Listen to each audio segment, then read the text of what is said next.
अति पतन के बाद फिर नरदेव सब ऐसे कहें, अब सुना दो आर्यो तुम वेद के शुभ सार को, और बिगड़ेगा अभी तुम देखना संसार को। जब बहुत परेशान होंगे, मरेंगे, तब कहेंगे अब कोई रास्ता बतावे भाई, अब दयानंद जैसा व्यक्ति आवे, अब बतावे, तब बचेंगे, नहीं तब मरे। तब वेद का रास्ता समझ में तब आएगा। अभी समझ में आ नहीं रहा है। अभी तो तुम कितनी बढ़िया बात करो, लोग विरोध करेंगे तुम्हारा, विरोध ही नहीं करेंगे। स्वामी दयानंद महाराज का विरोध मामूली नहीं किया, जहर दिया। बात बढ़िया कहता, न स्वार्थ की बात कहता था वो अपने, न घर की, न धन की, न संपत्ति की मांगता नहीं था। संपत्ति में ठोकर लगा करके घर छोड़ करके चला गया। संपत्ति कम नहीं थी, क्यों चला? देश के सुधार के लिए। देश के सुधार की बात कहता, अकल की कहता, तुम गलत रास्ते पर चल पड़े हो, इस पर चढ़ो, ये रास्ता सही है। लोग जहर देते, लाठी मारते, पत्थर फेंकते। एक जगह तो स्वामी जी भाषण कर रहे, सर्प फेंक दिया स्वामी जी के ऊपर, सांप। अनूप शहर में राव करण सिंह, जब स्वामी जी प्रचार कर रहे ना गंगा के मेले में दशहरे पर, अनूप सर बुलंदशहर जिले में, वो क्या कह रहे थे? गंगा के नहाने से पाप कटेंगे नहीं, पापों का फल तो भोगना ही पड़ेगा भाई। ये बात तो सत्य है ना, पाप कटेंगे नहीं।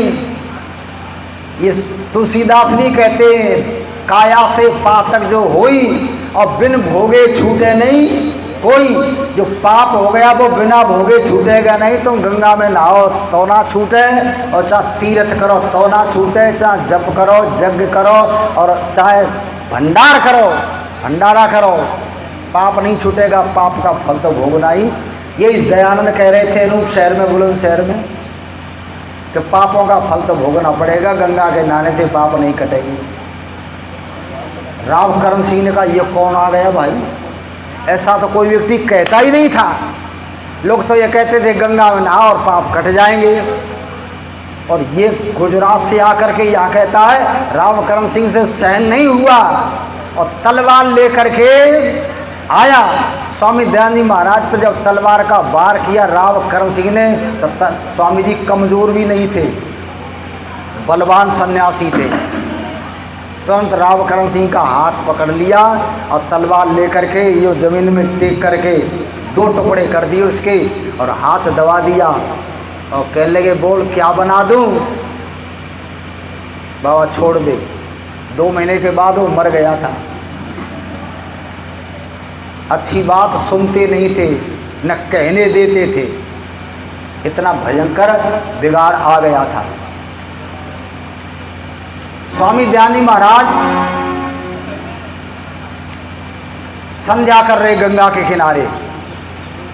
भगवान का भजन साधु सन्यासी करते हैं, गंगा के किनारे साधु भजन कर रहे हैं। देखो कितना विरोध किया अच्छा काम करने वालों का। 2 पहलवान आए, उन्होंने देखा साधु बड़ा मोटा ताजा है भाई,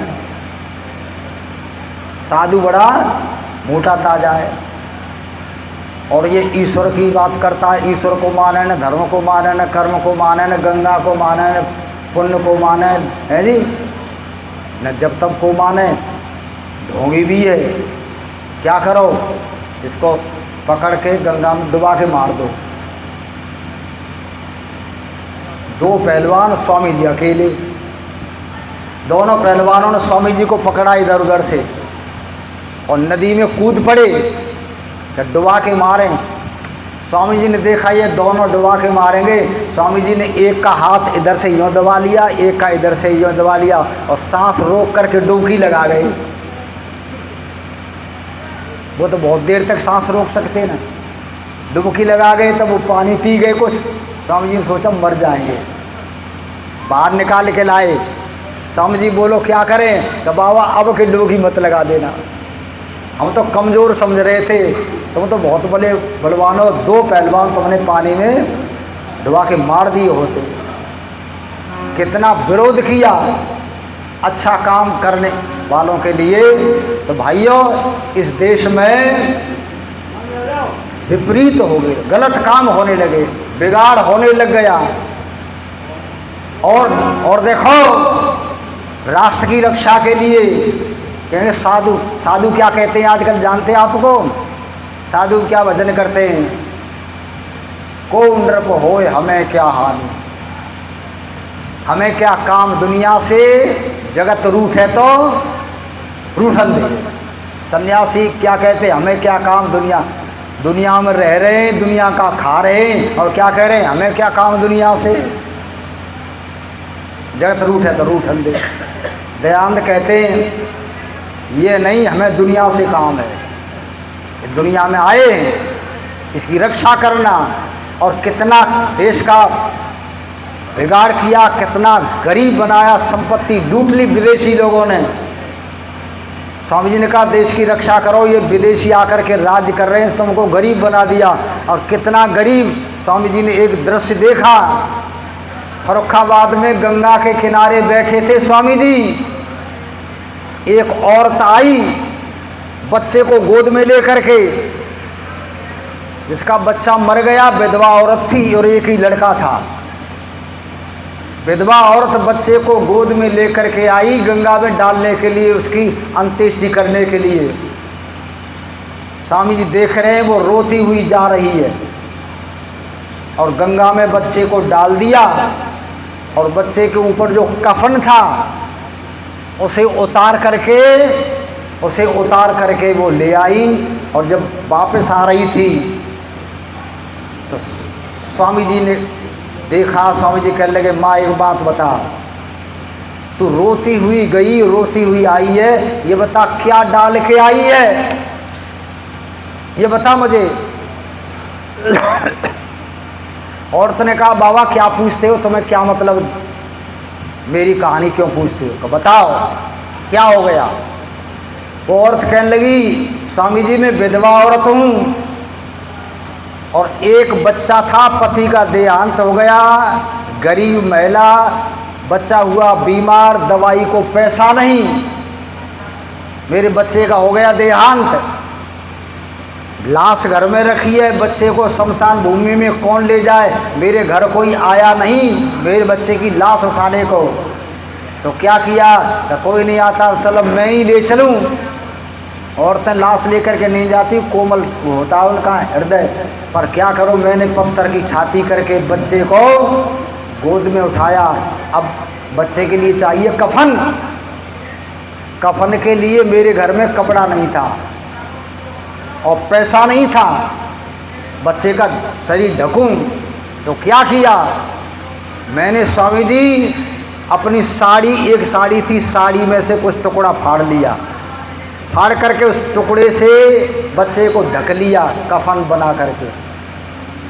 मैं गई गंगा में, बच्चे को तो डाल दिया। स्वामी जी कहने लगे फिर कपड़े को क्यों ले आई, तू कपड़े को डाल के क्यों नहीं आई? का कपड़े को धो करके, कफन को धो करके ले आई हूँ, घर जा कर के साड़ी में सुई धागे से सीलूंगी, साड़ी छोटी हो गई है, यदि इसे न सीऊंगी, साड़ी छोटी हो गई, मेरे शरीर की इज्जत कैसे ढकेगी, मेरे पास कफन को कपड़ा नहीं था। ओहो, पढ़ो स्वामी दयानंद का इतिहास। उस दिन स्वामी दयानंद की आंखों से आंसू निकल पड़े। माँ की, चाचा की मृत्यु पर नहीं रोया जो व्यक्ति, बहन की मृत्यु पर नहीं रोया, पर एक दशा देखी को हो, इतनी गरीबी मेरे देश में जहाँ कफन के लिए कपड़ा न हो, ये देश गरीब बना दिया। किन्होंने? विदेशी लोगों ने लूट लिया इस देश को। देश को आज़ाद करो भाई, अपना देश स्वतंत्र होना चाहिए। सबसे पहले आज़ादी का मंत्र फूका भारतवर्ष में, तो किसी न सन्यासी ने न किसी और व्यक्ति ने, वो स्वामी दयानंद और स्वामी दयानंद महाराज के गुरु बिरजानंद पहले व्यक्ति थे। बिरजानंद जो अंधा व्यक्ति जिसका फोटो जहाँ आप देख रहे लगा है, दयानंद के गुरु मथुरा में, उन्होंने आज़ादी का मंत्र फूका, देश को आज़ाद करो, अंग्रेजों को भगाओ, बचना चाहते हो तो। उनकी कृपा से ये आज़ादी मिल गई भाई। अब देश की रक्षा करना अब हमारा आपका सबका कर्तव्य है। और मिल करके क्या करो,